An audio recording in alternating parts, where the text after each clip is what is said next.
Okay, so now that we've covered the basics of the gate, let's talk about the gate modes. So basically, the second gate here has some options on it. And this is logistically a very hard lesson for me because I'm holding a bass and I've got a whole bunch of stuff off the screen to show you some tricks. So sorry if the camera gets moved all around.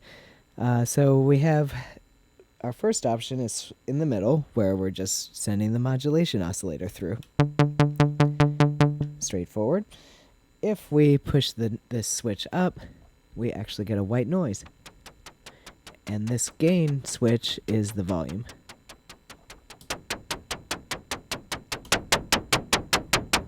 So that's useful. We can add it to other sounds. Now, the white noise only applies if nothing's plugged into this auxiliary in jack. So you can plug all kinds of stuff in here. I'm going to plug in a bass, and we're going to just run it through the low-pass gate.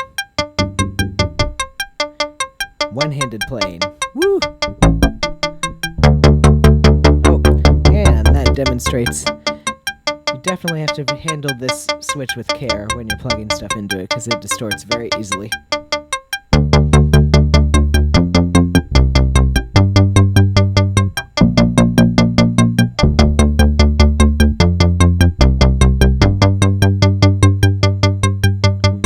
So that gives you the idea of that. And if we unplug this, we get white noise back. Okay. The other option is to sort of double gate this. If we put the switch down,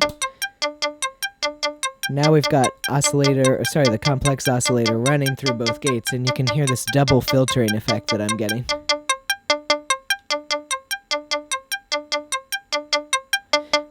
I also find that it's useful to plug in random voltage into this, and you can get volume variation. So that gives you some nice options.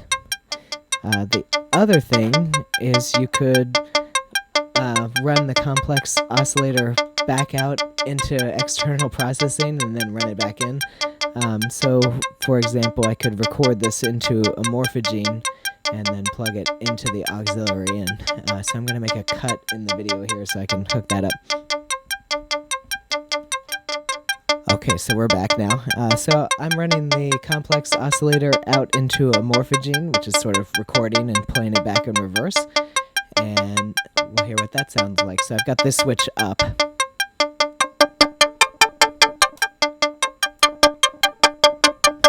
And if I turn the knobs on the morphogene, we get different stuff happening.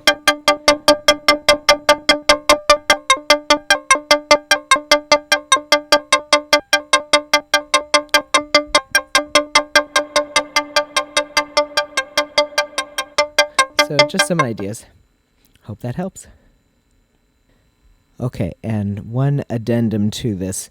These jacks are tiny jacks. It comes, when you buy your 208c, you get one whole cable. I'm using Eurorack cables, so it's important to know a few things. Eurorack can go into tiny jacks. You kind of have to sometimes wiggle it around because Eurorack is technically a little smaller.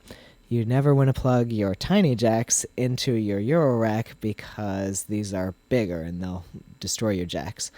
So just bear that in mind.